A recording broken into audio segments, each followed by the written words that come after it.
aspects in different groups to make sure that the 17 goals and however many targets are achieved. We're going to be highlighting different various age groups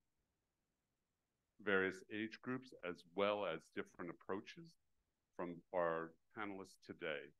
It has been an honor to put together this panel, which has been pretty easy to put together, and we hope that people will find inspiration from what we've been doing here.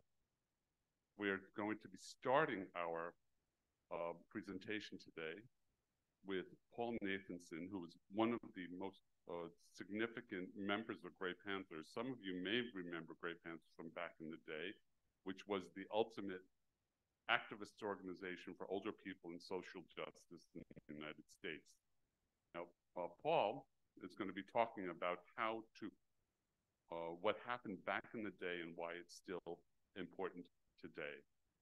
His keynote is going to be relatively short, and we look forward to having you listen carefully.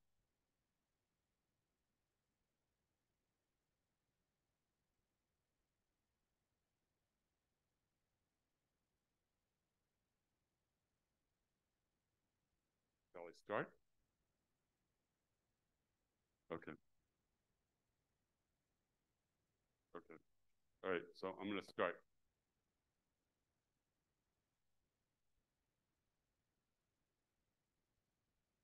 Law Center. It is now called Justice in Aging. I was very excited to meet Maggie Kuhn of the Grey Panthers, the founder of the Grey Panthers, in the mid-'70s, and we formed a very good relationship. We ultimately, the Senior Citizens Law Center ultimately actually became legal counsel to the Grey Panthers. I was most impressed by Maggie in a lot of ways, but especially with the concept of the Grey Panthers and their intergenerational work. Maggie really understood the importance of marginalized individuals across age lines and the connection of women's issues, LGBTQ issues, issues of people of color, the intersectionality of those things. Maggie and the Grey Panthers really understood, and frankly, in contrast to a lot of the aging organizations who paid lip service to intergenerational work, but mostly they wanted young people to be involved and supportive of senior issues. Whereas the Grey Panthers really cared about young people's issues, cared about people who were marginalized and poor and not in the mainstream and who were in need of benefits. So I contrast that. The issues that the Grey Panthers worked on, and we worked on with them in many cases. First of all, the big one, Maggie was mandatorily retired by the, I believe, the Presbyterian Church at 65. So she was very concerned about age discrimination. They did a lot of work on age discrimination and changing legislation, the Age Discrimination and Employment Act. So they were very successful at that. They've done a lot of work in the field of healthcare. The New York chapter of the Grey Panthers has been very engaged in doing work on nursing homes and improving the situation nationally, which certainly needs improvement in terms of national efforts in nursing homes. The Grey Panthers, and Maggie was very good at focusing attention on healthcare. I took my young 5-year-old son, Ben, to the National Convention of the Grey Panthers. I was actually also the National Secretary of the Grey Panthers. And Maggie had also there Dr. Spock, who wrote the child care book, who's about 6'4", and she had little Ben and big Ben picketing the White House for national health insurance. One other thing they did was have the they went to the AMA convention in Chicago, American Medical Association, and they had what looked like a body which was supposed to represent the AMA. When you opened it up, it was full of cash, but it had no heart. So again, Maggie was able to really draw attention to a lot of these issues. They were involved. Maggie and I taught a class at the University of Hawaii where we taught community organizing, really across race and age. Within a couple of days, we had a meeting with the governor, and the media were covering the issues that we were involved with. So, and again, Maggie's charisma was able to draw attention. On an education level, I'll never forget, I did a project in Dade County in Miami, Florida, where we teamed up. We had a young African-American football player who was about to drop out of school, and they paired him up with a senior little Jewish gentleman who was with a walker, and they became an incredible team. He was about to drop out of school, but this mentor basically taught him how to testify. He ended up testifying in the legislature in Tallahassee. He stayed in school, he finished school, and here's the kicker, he ended up going to college, graduating college, and he is now a teacher in the Dade County Public Schools. So again, in terms of the energy that they provide, I think each chapter does different things, because part of the Great Panthers was being yourselves and being unique. So some work on immigration, some work on healthcare. A lot of them work really on the issues that are important to the UN in the sustainability effort, which I applaud. Maggie, again, was a magical person. She was able to draw attention to these issues, to complicated issues, but make them understandable. I remember her going on Johnny Carson. He had a character named Aunt Flabby, and she criticized him, but in a pleasant way, so that he actually who made fun of an older person, and she actually changed it. She said, do something outrageous every day. She and I were the speakers, the keynote speakers at the fairly conservative governor's conference in Idaho. I spoke first, then she came up and gave me a kiss and said to the audience, if you haven't kissed a man with a beard, you haven't lived. Bottom line, Great Panthers have been fantastic in terms of doing intergenerational work, and I think that they really deserve credit within all the aging organizations for the work they've done on numerous issues important, again, to people across the age spectrum. So cheers for the Great Panthers and for the UN effort on sustainability. It's an honor to be talking a little bit to the UN Sustainability Global People's Assembly, specifically about the intergenerational work and development that the Great Panthers have done, and with a hope that a lot of entities across the world will start to focus on intergenerational connections and collaboration. We're excited. We've been doing this work at the Great Panthers for many years, over 50 years. And unfortunately, or fortunately, many of the issues are still the same that we've addressed. And again, we hope that we can be of assistance in developing intergenerational advocacy approaches on many of the sustainability issues that the UN has raised, because we think that this is a key to really getting a hold of the connection between marginalized individuals in various subject matters. So thank you very much.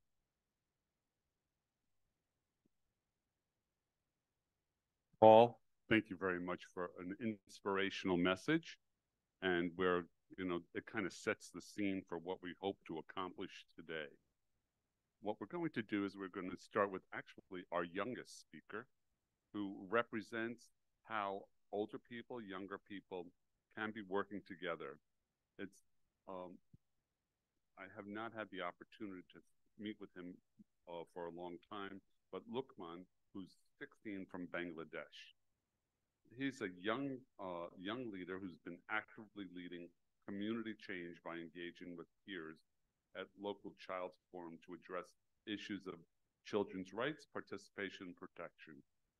He's an active participant in the Digital Accelerator project and wants to use his skills and knowledge to advocate for ending hunger and malnutrition through social media and other digital opportunities. I just wanted to make a comment. is that when the older people need assistance, they look to younger people. When younger people need the wisdom, they look to older people. This is part of what is not always properly recognized and not effectively utilized. This is what we need to do to move forward together. Now, Lukman, can you please give us a few comments?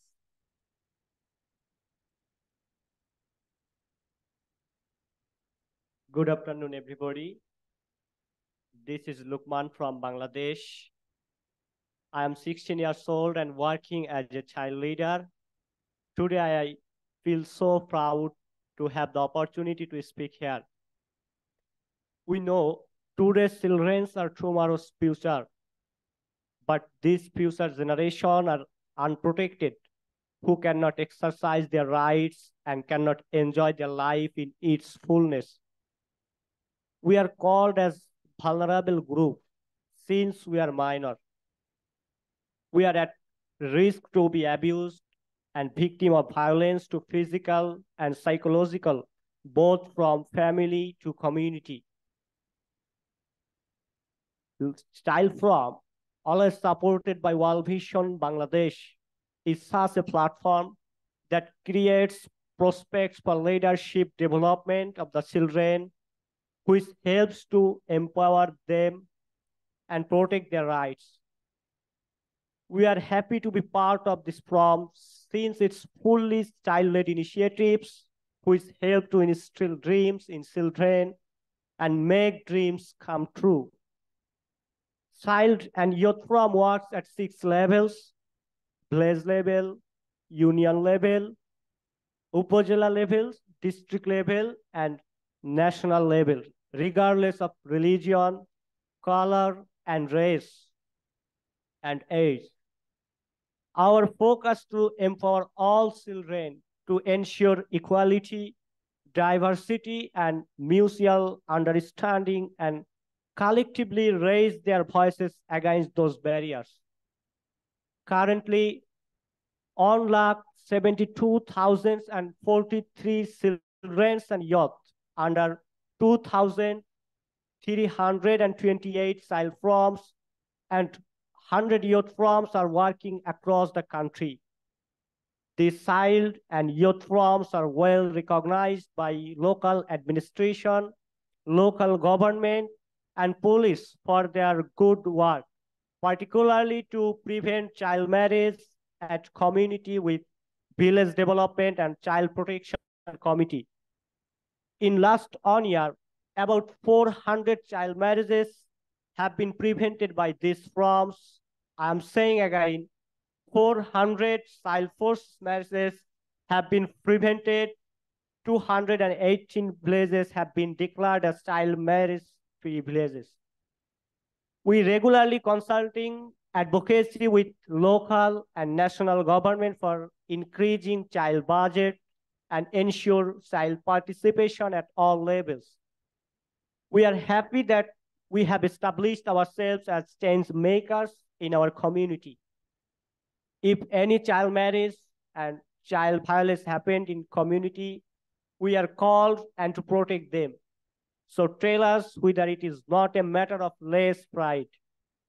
So I am asking all of you as national level government, international donor agencies, please invest more for children, since children can play vital roles in crafting beautiful and bright future for them and for the whole nation as well. If they are given the right and appropriate opportunity to be flourished in proper ways, they can be masters of their own destiny through their fundamental rights. Thank you for listening to me and to be with us.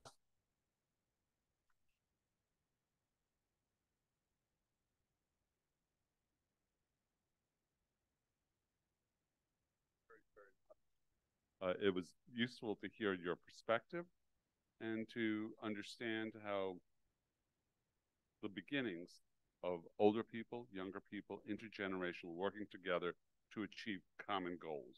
That is what we all are here for today. Our next speaker is going to be Rosario Garavito, my apologies, from the Millennials Movement. And Rosario is an SDG activist, founder and executive director of the Millennials Movement, and former member of the Youth Advisory Board for Human Rights of Youth, part from the Office of the High Commissioner of Human Rights. An Obama Foundation scholar, master's degree in international development and policy at the University of Chicago. Rosario has led the establishment of Latin American and Caribbean Children and Youth Regional Formal Mechanism, and is active in the SDG review process. She is one of those activists that gets things done and understands how to get things done. She's been a great partner. So I would like to ask Rosario to give us a few comments. Thank you, Jack, for giving us the space. And also, I'm very happy that Lukman is in here, because I guess that I'm not the youngest person in the room anymore. I was a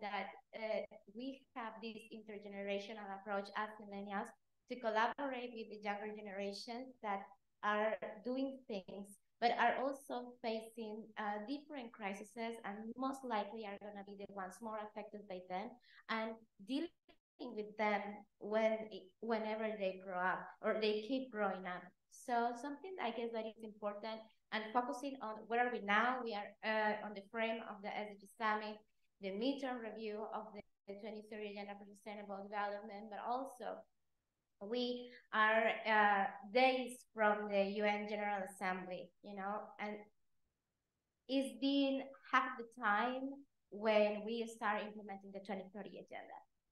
And we need to understand that intergenerational approaches and work are needed. Because as I said before, when we started, we were young people. I mean, we are still young, but not the youngest. And whenever this agenda finalized, whenever we are in 2030, those young people right now, the Gen Z, are going to be like the new millennials, and then we are going to have the alpha generation coming in, because they already have a name. The next ones after the Gen Z are the alpha ones. So I think if we really want to achieve these SDGs or Sustainable Development Goals, we need to work in order to include the different generations, because the delivery of the efforts and the ones or the next people that carry out the process are going to be these younger generations. And we also talk about the future generations. But this is not an easy job if we are not also as youth recognizing the experience and the support that we can get from our fellow adults and older people, because youth have been in this space a lot as well, and it's a continuous process, and achieve all these ambitious agenda and goals. It's not going to take all the people living on this frame of 50 years or 30 years, or no. It's going to get these people from the different generations, but also the ones that come in the next 50 years. This is an intergenerational process. We might perhaps not see some of the successes of this 2030 agenda, but we need to ensure that all the investments of our time, resources, and also the demands we are doing have a follow-up process. So it's investing in each other, but also understanding that we as young people can rely on other people as well. So I think that as millennials, we have to understand that, because at some point we were like, we want to, we work on these youth processes and so on, but we need to negotiate, we need to find allies. And to find allies and to work for this agenda, the age doesn't matter. If we have the same goals, if we have the same ambitions, if we can concretize actions together, that's what it matters.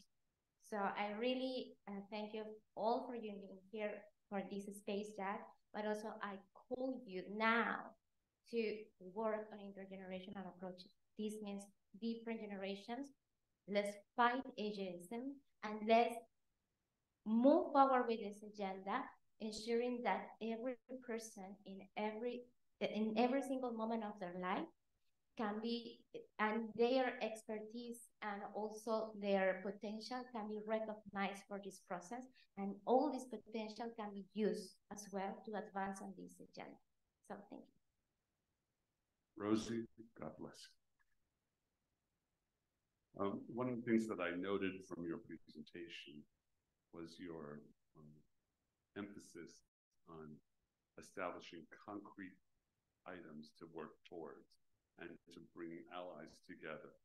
And one of the things that you kind of alluded to is making sure that intergenerational means people from all different generations, not just younger people, but older people. And of course, you also were talking about the fact that we may not see the results, and maybe others in the future that have that opportunity. But what you're outlining is exactly what we're talking about. And thank you so much for that beautiful presentation. Our next panelist is, hold on a second, my apologies.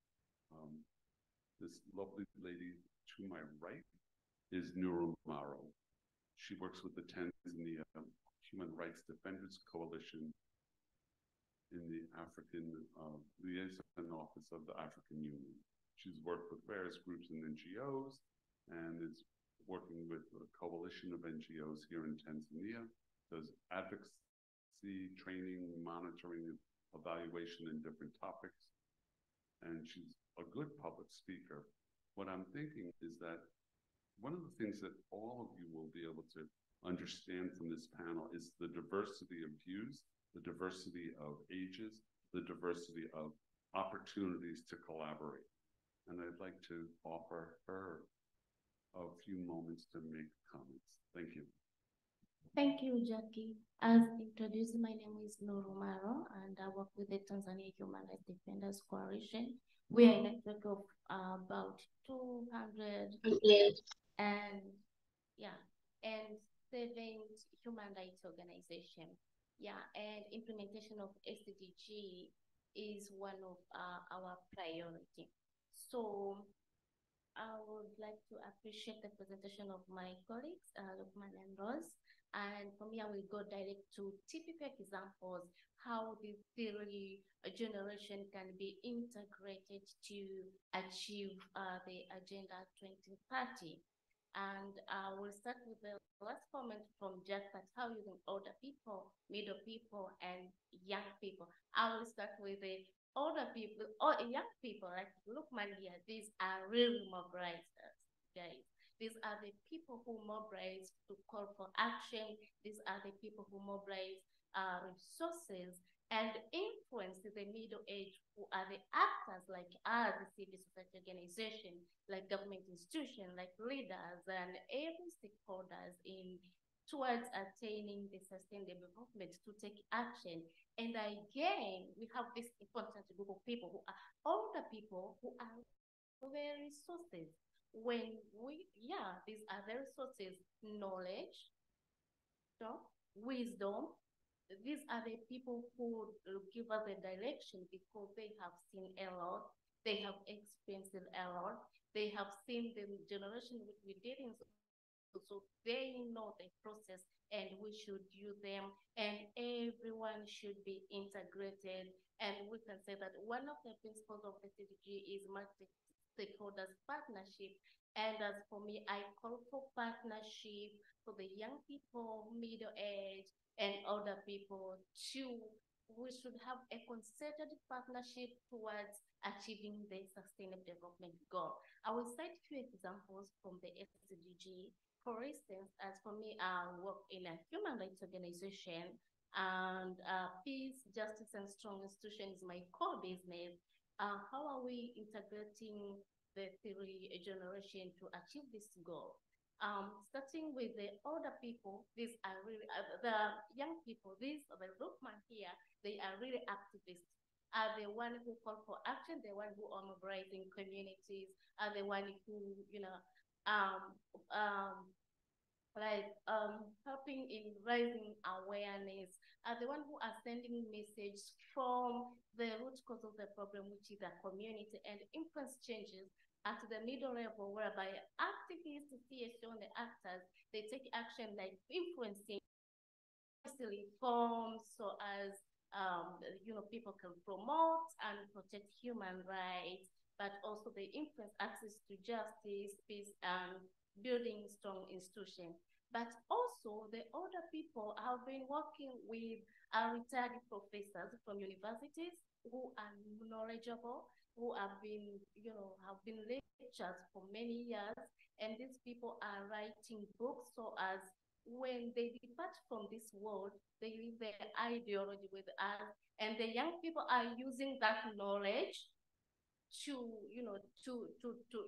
learn and to make decisions and to influence decisions. So it is a partnership of all age groups, but also these older people they are our mentors. For instance, even me, I'm being mentored with two professors. We have Professor Peter Maina, we have Professor Shibli, who are professor in democratic governance, and I have learned from them, like in constitutional making process, because those people are knowledgeable and they have brought a lot. So this requires a consensus age group, and we must work together. I would also like to cite another example from Tanzania, from Tanzania. In Tanzania, we have, from the young generation, they influence the participation of the young generation in decision-making to the extent that in our country, we have a children council called the Junior Council, and it is under the ministry. So children are participating in all decisions affecting their rights, including the right to education, health, and everything. And even they have their own parliamental. I was happy to hear from Kupferman, they have a children parliament, and they are participating in every lawmaking to comment on all issues which are affecting them. And that has been very impactful. For instance, currently, our law of marriage was of 1971. And the law allows children to be married. The age limit of a girl to be married was 15. And from this junior council, they influence the changes. And now we are in the process amending the law to push it to the 18 years. Yeah. And we have on the same from their mobilization and influence, we have a court decision which criminalizes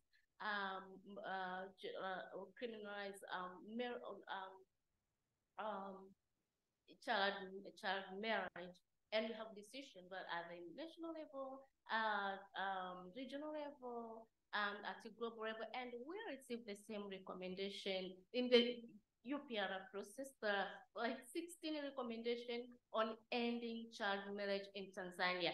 So you see like that a success story, but it is a combination of different initiatives integrating all age groups, the older, middle, actors, activists, lawyers, and the leaders, and also the young people. So that's what we need towards attaining all other 17 goals. Thank you. Thank you so much. That was a good specific list of opportunities for intergenerational collaborations to improve the quality of human rights for everyone and for specific groups. Thank you for a very clear opportunity to present.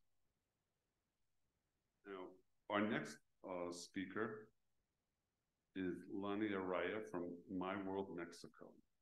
She has been a great organizer for this event, and she's right on top of things. I'd like to ask her to just say a few words.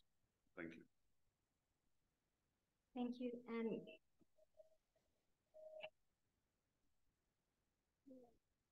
Should I?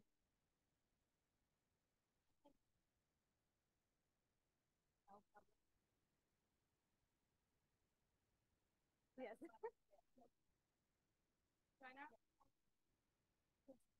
Hi. Hi. Yes, I think, yeah. So sorry for that.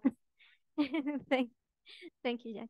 So I think having a so diverse panel sometimes requires that when we talk about our different organizations, we also bring a bit of background. So I'm addressing this talk from our work with My World Mexico, but also as a person who is doing research in intergenerational work. Many of us have heard, you are too young for this, or you are too old for this, or your time is enough, you should pass the torch. So we have all these narratives that are negative in different age in life. And those have to be overcome if we really want to work together.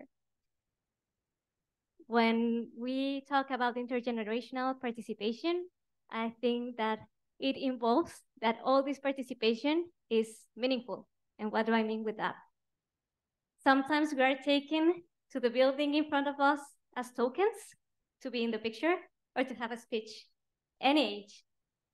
But if we really want to push this agenda forward, we have to be accountable, all of us, towards other generations. And that means that we need to have all these generations here as partners, that we need to have all these generations as people who are owning our needs. We don't have to be, we cannot impose what we think other generations need or not. And we need to add these people and collaborate as we are all leaders, no matter the age. So these three aspects are essential if we really want to do meaningful participation. In My World Mexico, we have, since the very beginning, and Carol is here, she has been pioneering a work that has been intergenerational, because this agenda is for everyone. As a person phasing out of the youth age, I really don't like when people tell that young people are the future or children are the future. They are the present, they are here. All the ages are here. So we are not the present, but we are accountable for the future generations. And a way to address this intergenerational participation in My World Mexico has been in different ages. So we have groups with children, we have schools that are not only learning the agenda, but children acting towards the agenda, being the leaders of the change. But you also have the parents. The parents know that we are working with the agenda. Directors, the teachers are working with that, and that is intergenerational. That means that co-leadership we're talking about. We also have young people, and we try that every time we have these huge events, is not only one person representing the organization, but different people coming as delegates or ambassadors, because all the people should have the chance to be here, to know how things are moving, to be representing the organization. And we also have work with non-youth. We are working with private sector, we are working with governments, learning from each other. Our agenda has 5 aspects. And I think we all, as generations here, we are the present, we are the people now. We have heard from many young people the need to do something for our planet. Our planet is burning. Our planet is having a real crisis. And young people have been pushing. And it's because of them that we are talking about climate change. We're also forgetting about wars before. And I think all generations have a lot of experience that we are not learning from. We have wars right now. Ukraine, we have wars in Africa, we have wars in Latin America, and we are not taking that experience from older people. We are not redistributing richness because the planet, right? We have the largest richness in the world, but it's not distributed within ages. In this event, not this assembly, but as we're here, I have been really concerned about young people not having the financial situation. I don't know what they are eating now, where they are staying, because they don't have the funding to come. So we are not redistributing among generations. And it's a call for us to do the partnerships. As I said, we are all here. We can do something now. because even we are not the future, we are accountable for the future generations. Thank you. Thank you so much. Those were also inspirational words. Thank you for bringing the generations together through My World Mexico. A nice opportunity, as I'm hoping for this panel, this group, as that they will be inspiration for everybody here, everybody on the Zoom, to work closer to achieve the Sustainable Development Goals through intergenerational collaboration.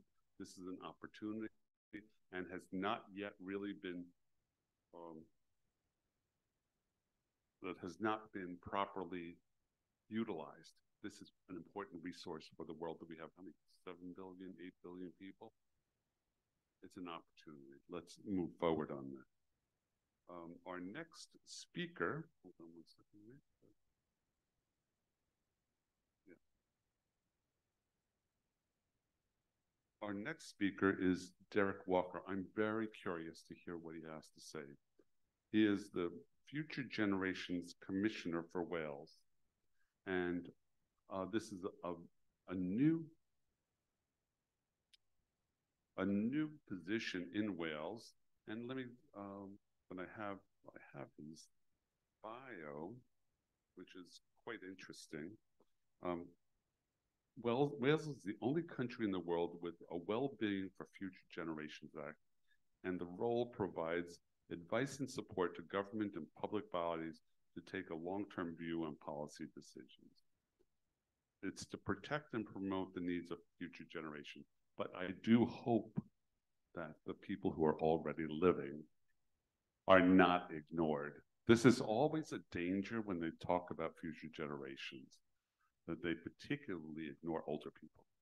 So let's ensure that that is not part of the issue. And he has a broad background from a development agency. He's a runner. He's been effective in creating jobs and strengthening communities, and has been a policy officer. What a broad range of opportunities and a rich history to draw from as working forward to planning to make sure that there's progress in Wales and elsewhere. So I want to really looking forward to hearing your comments. Thank you so much, Derek. Thank you very much for the kind introduction and for inviting me along today. I should first check that people know where Wales is. Do people know where Wales is? Sort of. You do know. So Wales is one of the countries of the UK and a small country within the United Kingdom. But we're a small country with plenty of ambition. And we have an approach to intergenerational justice and thinking embodied in what we call the Wellbeing of Future Generations Act. But alongside me, my job is to think about future generations, but we also have a younger persons commissioner and an older person as commissioner, and we work quite closely together. So what I thought I'd do was just to explain a bit about how we approach this in Wales, and hopefully that will be useful learning. So back in 2015, we thought it was important to put in legislation and an obligation for public authorities, local authorities, councils, municipalities, health authorities to think sustainable development in all that they do.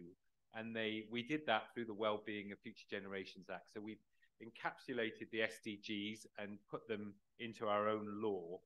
And what this means is that we have 7 well-being goals, and they need to be respected and pursued when public bodies deliver on their work. But I think critical for this conversation is we also have 5 ways of working, which is how we've embedded the Sustainable Development Principle. And that's about prevention, that's about thinking long-term, that's about collaboration between agencies, that's about integration of different agendas, so you're not just thinking in silos. But really importantly, it's about involvement of all generations. And it's about handing over power to, real involvement is not consultation after the decision has been made, just so that people can have their picture taken with a young person or an older person. It's really about handing over power, and when it's done properly, that's proper involvement. So there was a quote I wrote down yesterday at a younger person session at the SDG summit yesterday at the Action Weekend. Power is handed over and not just the microphone.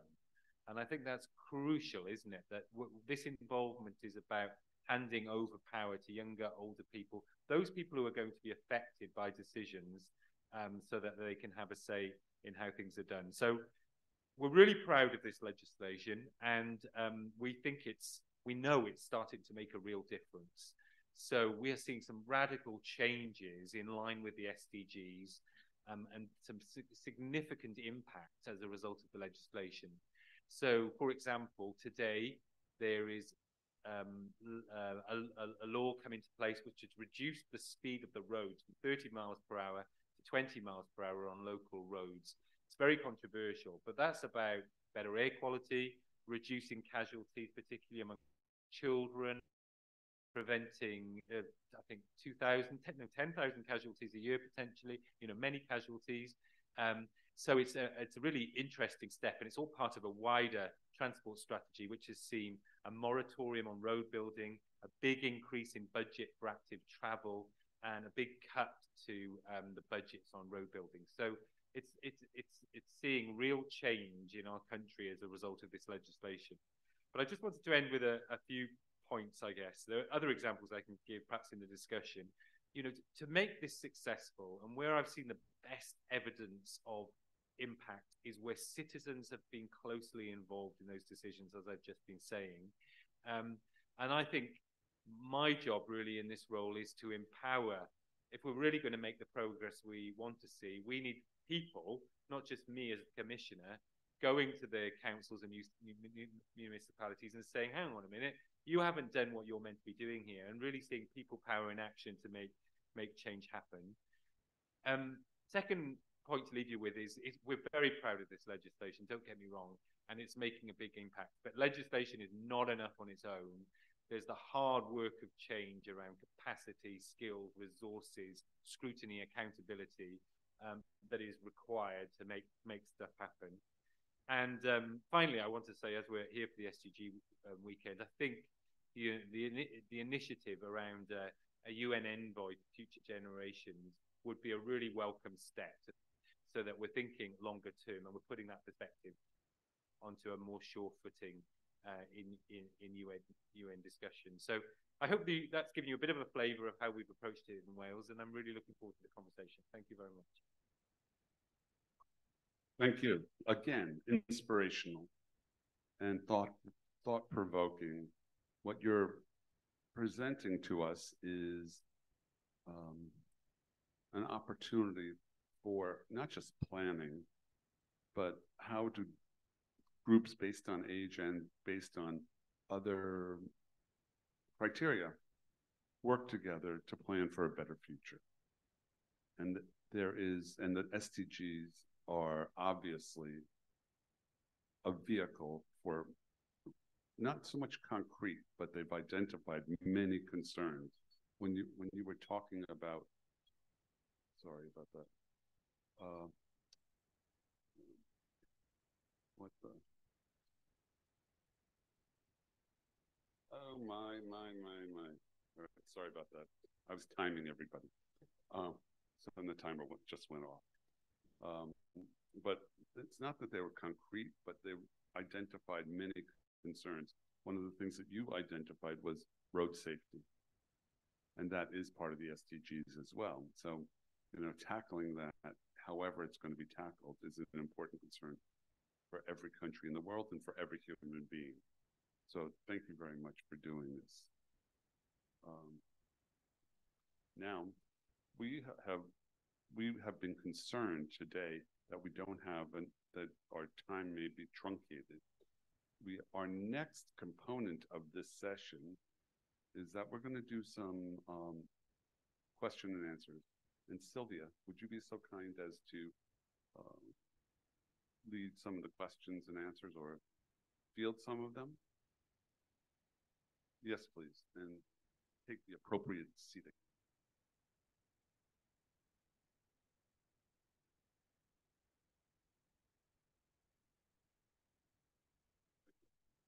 Hi, everyone.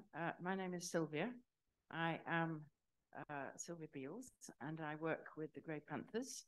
And I work on, I guess, a whole load of things which connect up: intergenerational questions, social policy, aging, discrimination, disadvantage. And I'm really interested in what's been said on this panel about the role of I was going to say regulation, but it's about legislation, making sure that things are in place to support exactly what I think Lani said, what you've all said about power has to be in the hands of the people who experience disadvantage.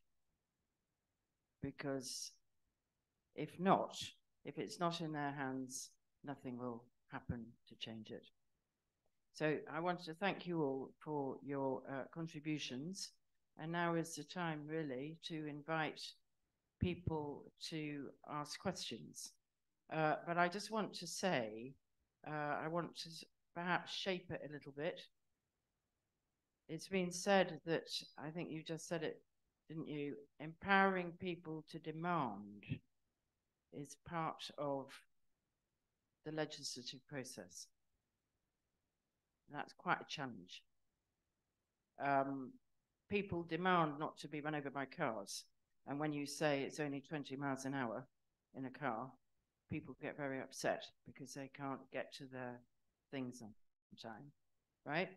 So we have to have people to support the demand.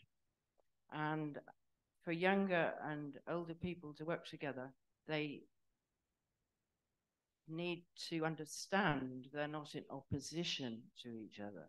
So the words that Lani said about the treasure trove of experience and wisdom, going back, what does history tell us, is really important. So I'm just saying that as a sort of what my reaction, and I would really like to have your comments and questions to this amazing panel. And I think I have one over there, and one here, and one here. So we'll start. When you speak, please give your name. Oh, I'm sorry.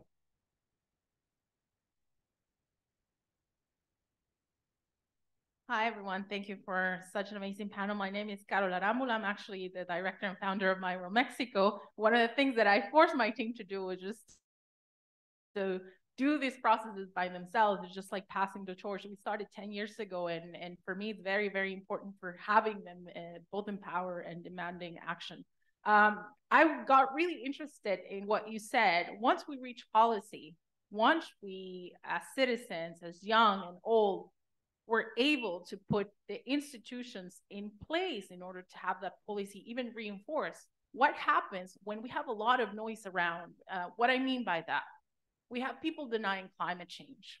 We have people being racially biased. We have people going against the 2030 agenda. If you see it online, you see that there's a lot of hate speech around the 2030 agenda, which is high concerning. I was just evacuated from Sudan a couple months ago, where there was a revolution led by youth, which threw down a government of 30 years and then was able to reach a democratic transition that was institutionalized, that had international people and the UN being there to making sure that that will be, you know, that will be compliant. But what happened is the older people with the guns say, no, democracy will not be there, sustainability will not be there. And we go back to 30 years ago with a dictatorship. And I see a lot of young people as well with this racial biases and leaning towards war and towards armed conflict. So how do we make sure, how do we protect institutional mechanisms once that they have been reached in order to not have them fail, and then starting over again? Transitional justice mechanisms. I mean, we have a conflict that already took the lives of 500,000 people in Ukraine. And it's on the brink of war in that side of the world, along with the coups that have been in the north of Africa and other places. Even my own country is a mess in that regard. So how do we protect it? And how do we take the opportunity that the SDGs is still giving us and not get to 2030 and say, oh, we have to do it again? So that would be my question. Thank you.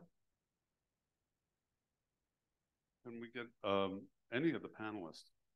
Just in. Sure. Carol? Okay. Okay, thank you so much. My name is Jane Anyango from Kenya, from Kibera slums. So I'm so excited about this conversation. So, but my question is, like, when are we ready to move for someone to occupy our spaces? Because I know we've had a lot of intergenerational conflicts where young people talk about senior people not moving and leaving the spaces for them. So how do we organize ourselves to grow? I'll give you an example of organization I started years back. So I started organizing girls in Kibera slums. At some point, these girls I was mobilizing, the girls I was empowering had grown enough to occupy the space. And I was somehow becoming irrelevant. So I had to create a position for myself for them to remain relevant for their younger babies. The girls I had envisioned were not these bigger ones who had grown, but the smaller ones who are coming up, and they will always come up. So I feel that we should learn to move, and young people must learn to learn from us, to pick from where we have left, because if they are ever starting, then it means that we are never growing. In the village, I learned to adapt senior people. They have a wealth of information, but they are left to suffer. Most of them live in poverty, with people waiting for them to die and take their land. Their lands are not cultivated, and these are people languishing in poverty. What if we adapt them and cultivate their land as they play around with our children, so that we are all contributing? If we are all able to define our value and then embrace other people as they come in, you know, I cannot run to the 50 schools I'm working in currently, but the young people can run everywhere. They have their fresh ideas, you know. So in our organization, we have grandmothering. I grandmother. Anytime a girl is brought to me, we sit down, there must be lunch. We sit down, we laugh, and I'm on their side because they must have a friend. Then we have the mothering, the disciplinarian. She has to come in and say no. So I have to organize the young girl to listen to the mother. And then we have the sistering. They speak the same language.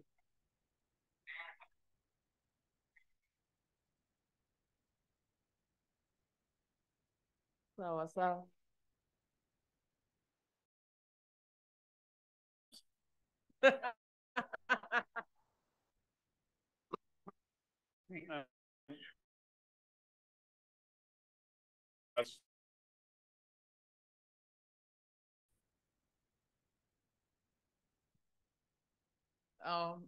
Hi, everyone, and thanks, Jane. Thanks for bringing that context here. My name is Carola Gengo.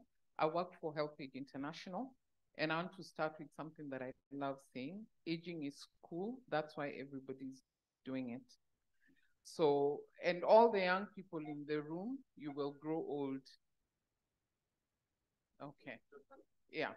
Okay, so I have just a couple of questions, but I want to disabuse the notion that you put forward.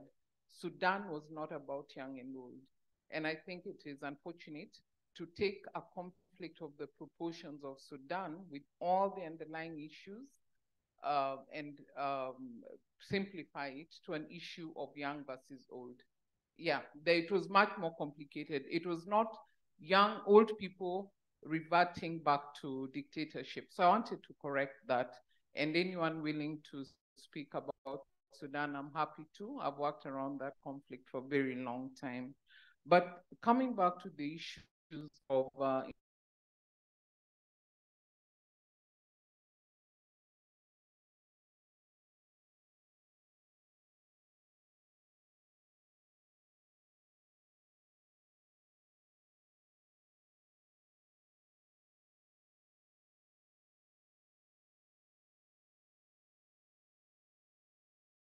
role,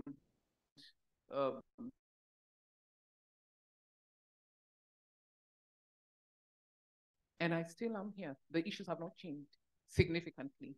So if it was an issue of young changing the world, I should have changed the world 20 years ago. So I think we need to develop, adopt a life course approach, and also look at how do we dismantle the systems that then bring this dichotomy, because it is the systems. If we have strong social protection systems, then we don't need to worry about young stepping out of work old stepping out of work for young to come in. If we have systems where older people, then we don't have a lot of those challenges. If we have systems that take care of the social isolation and loneliness that bedevils older people in older age, then we don't have to worry about the dichotomy between the young and the old. So I just wanted to bring out some of that, and to also invite you all to come along with HelpAge. We're just putting off the ground what is called the global initiatives, and we're looking at older women in crisis, climate change and population aging, ageism, the systemic failures around the world, and they're numerous, and then social isolation and loneliness. Thank you. Thank you, Carol. I'm going to give, actually, we can't do any more questions right now, but I would like to have some responses from some of the panelists. Who would like to make any of the comments? Shall I start? Yeah, very short. I was just going to come back to your first question. I think, you know, every context, every country is different in this regard. Just talking in terms of the country that I know, you know, just because we've got a law that looks at the interests of future generations doesn't mean that law will be there forever. So we need to continue to make the case for why this is important and demonstrate, in my understanding, you know, the impact that it's having. But I also think it's about, going back to this point about empowering people. In our case, this legislation wouldn't have happened if it wasn't for civil society campaigning for it. It's their law that they worked with ministers on to get to happen. Organizations like WWF campaigned hard, and it wouldn't have happened without them. And I see it very much as the people's legislation, really. And if people feel it's theirs, they can challenge and make sure things happen in line with it. And hopefully it's more likely to be protected as a result, because we all own it. It's not a top-down piece of legislation, but something that acts in all our interests, the interests of future generations, but also in the interests of people living today. So hopefully that helps a bit. Thank you. And did you? For me, I would like to make few comments from the first presenter. Don't remember your name.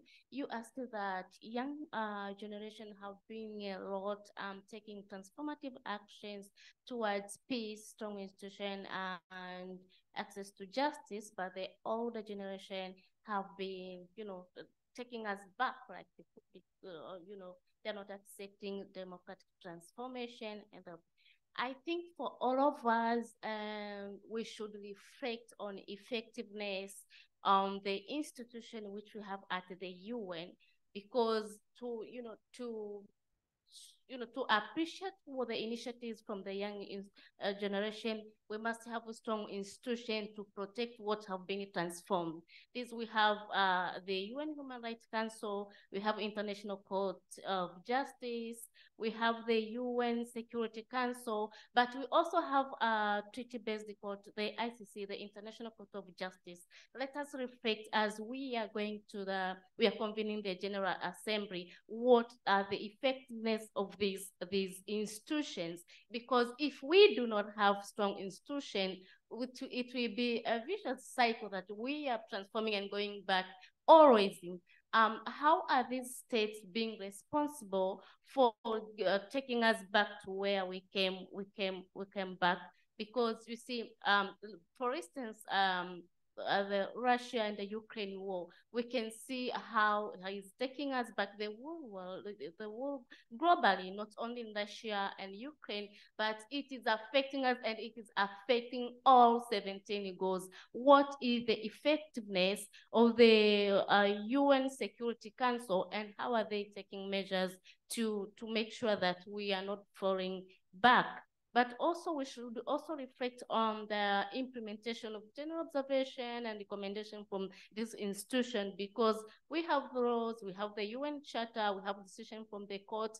If we are not making those things practical, obviously we'll be doing a lot of work, but always we'll be getting back to where we have been through. Thank you. Again, what we've been talking about that is clearly reflected here is that these are issues that affect everyone, people of all generations. Now, the question that we have in our interactive session that Rosie is going to moderate is about what are people here, their specific suggestions for intergenerational collaboration to achieve the SDGs. Not just the talk, but what are your suggestions? Thank you, Jack. And actually, I want to invite my colleagues here, Daniela Fuentes Torres from the Millennials Movement, and she's from Mexico, and also Marilyn Olguin Clover, she's from Colombia. They are going to be facilitating the session, but we really need to be quick because we don't have much time. And I'm going to hand it to Marilyn so she can work with you. But please, we need quick thinking. Okay, hello, everyone. How are you doing? Okay, so this is going to be interactive. I'm going to ask all of you to stand up, please. We're going to shake a bit. We've been sitting all day. Okay. And for this first part of this interactive session, I'm going to ask you to look around the room and find somebody you do not know and that is from another generation. Yes, and I want you, different ages. So pair up, please, with a stranger. Don't be afraid.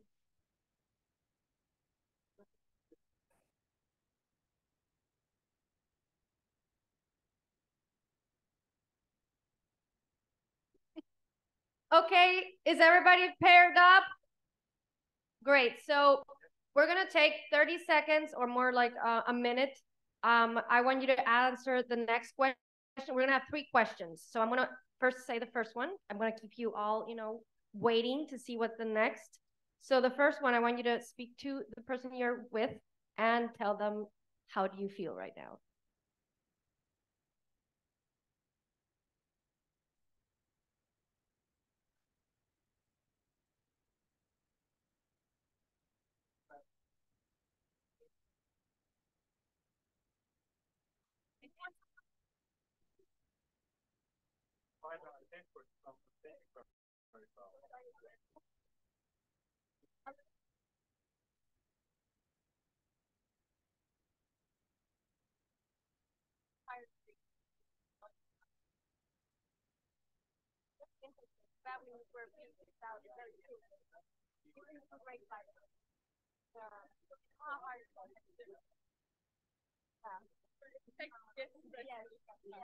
Yes, I know.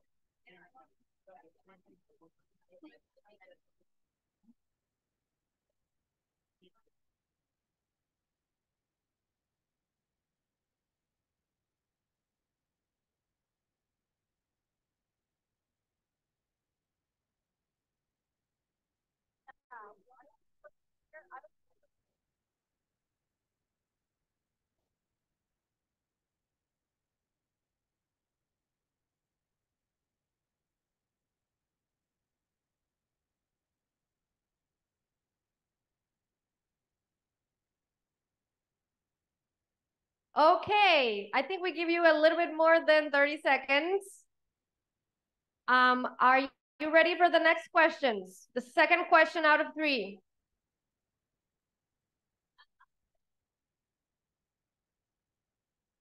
Okay, second question. What scares you? What scares you? What are you afraid of?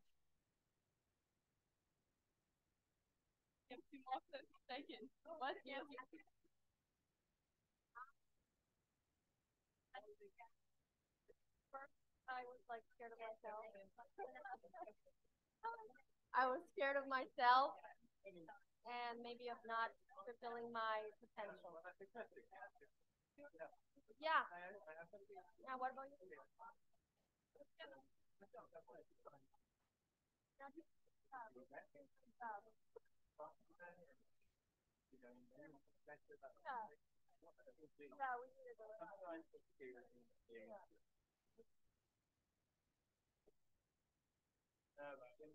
I'm gonna give them a little bit because it's only like 5 minutes.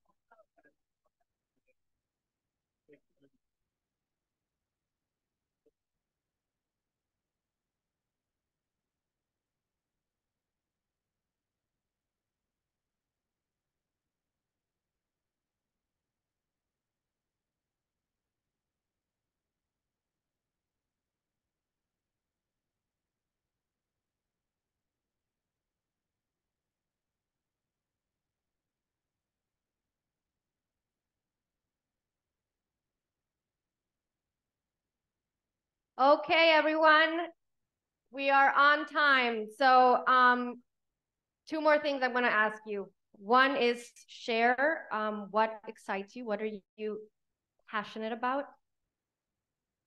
And then, okay, that's the question.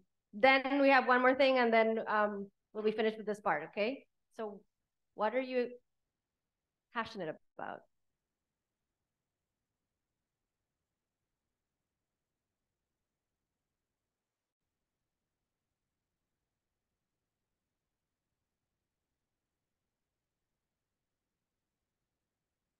What are you passionate about?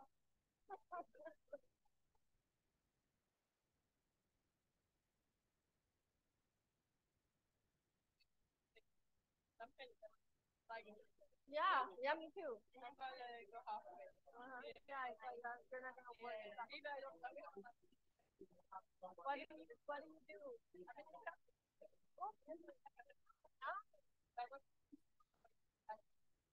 You do a little bit of everything. That's great. I love it. Me too. I'm like, look, I tell people, look, we need to sweep, I'll sweep, although that might not be the best of my, like, the best of my abilities, but, you know, whatever, if it comes down to people, it comes down really well. I do too. Let's do it.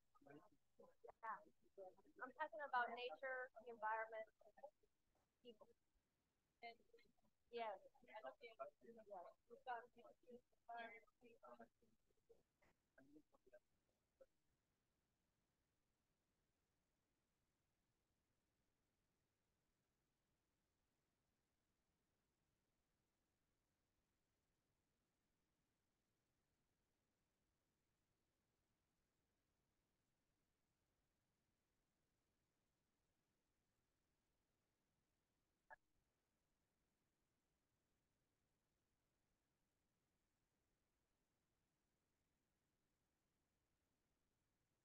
Sorry.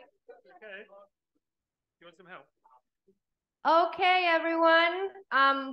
Please start wrapping up. So last thing I want to ask you is to look into each other's eyes and say, or if you want to for more people, you're also open, but look into each other's eyes and tell that other person or the other people, everything's going to be all right.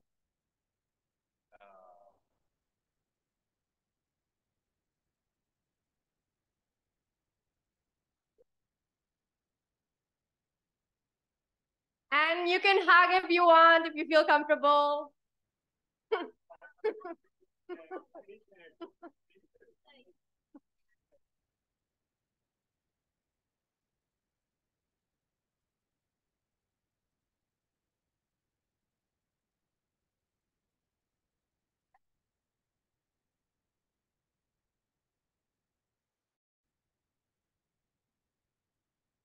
Okay, I'm going to pass the mic to my colleague, Daniela, for just a little last thing before we are kicked out.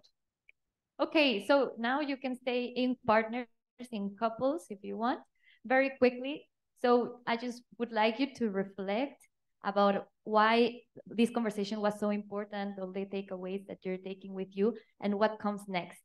And so just as a reminder and to register what we're doing and looking to do in the next few months, we would like to ask you, how do we work together going forward?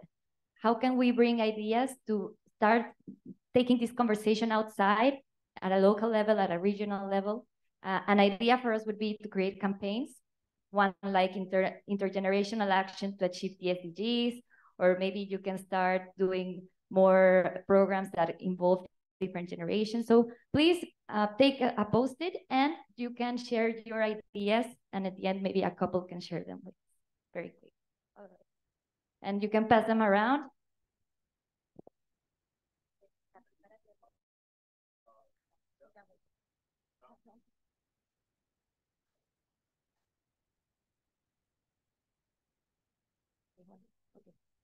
Okay.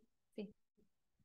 Okay, so you can write down your key takeaways, maybe just a few words or a whole idea. Takeaways in one post-it and ideas to move forward in another post-it. And we will put the takeaways on this side of the table, and we can put the ideas on the other side of the table. And for the ones on our Zoom call, please type down in the chat. We will be happy to see all your ideas and takeaways from this session.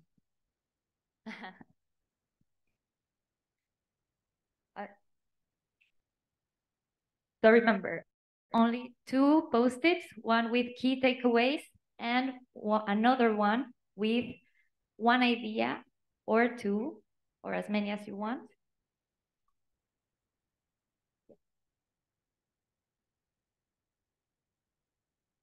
The ideas can go on this side. Ya podemos ponerlo en un ya les ponemos.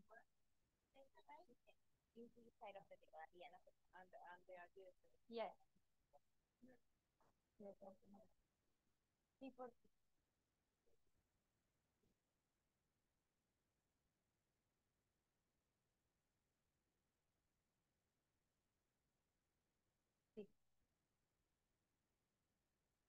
Key takeaways here. Which one is this? Your idea for the future moving forward? Yeah. Oh, okay. This is proposal.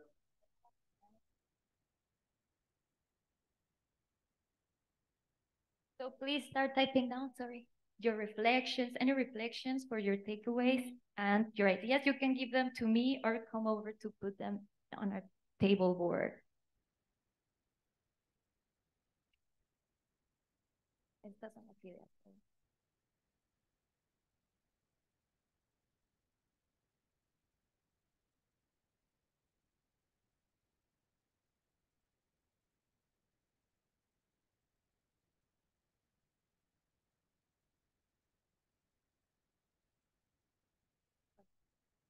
Okay, sir. Okay, please, we don't have a lot of time. Can you please write down your ideas? Would you like to give me your ideas? I can write them down. Just we're reflecting. We are reflecting a little bit. We're letting people think about a little bit about what our experience was today, and then yeah. Thank you. Would you like a pen? I think I can bring you one. Here. You can have a pen right here.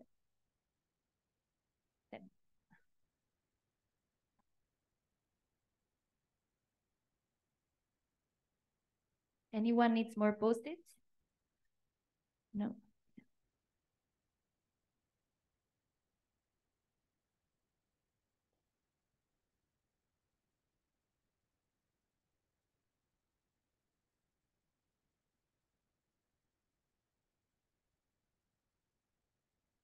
We only have 3 more minutes. Thank you.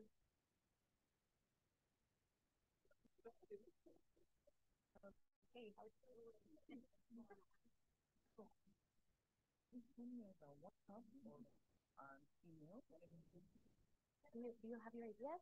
Maybe I can bring them, take it. That's all right. And take away. All right. So we can start putting them down in the board. We're about to wrap up. Thanks a lot for coming and joining us today. We got a lot of them. This is nice. A lot of proposals.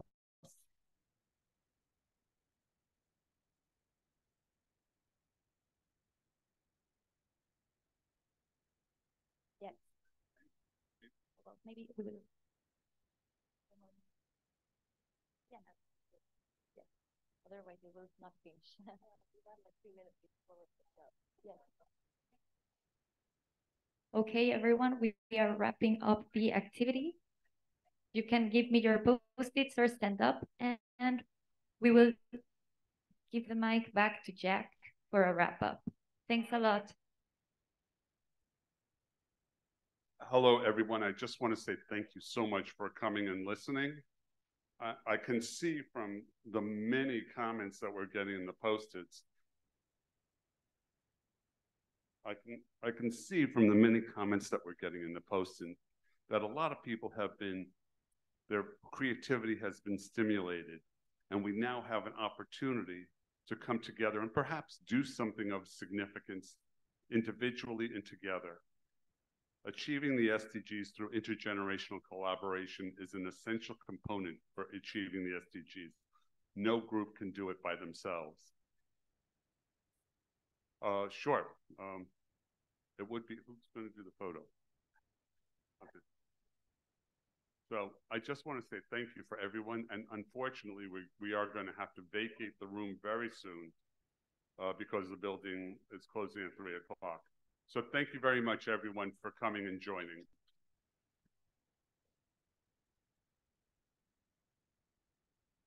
Can we take up?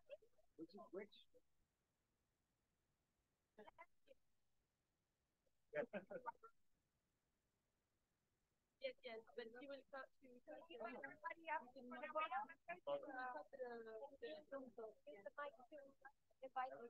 everyone. Hello, everyone. Please come join us for a picture of the session. Come join us right here.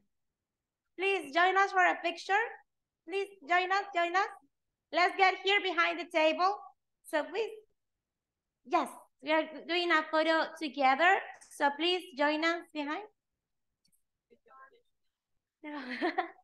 So come over here on the back, please.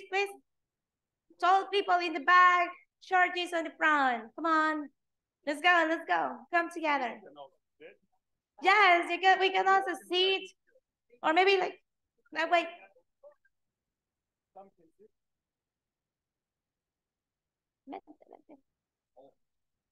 Okay, let's do this together.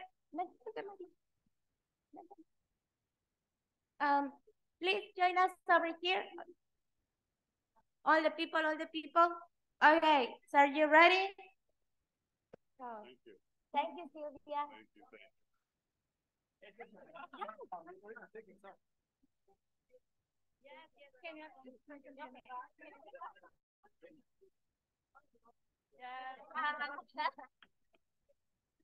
Thank you. Thank you.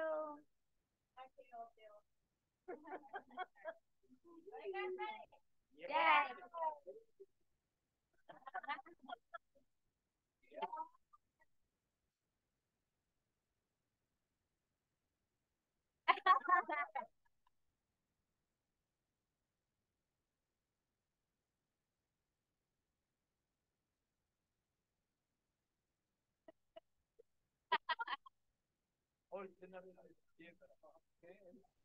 Intergenerational. Thank you for everything. Okay, that's our.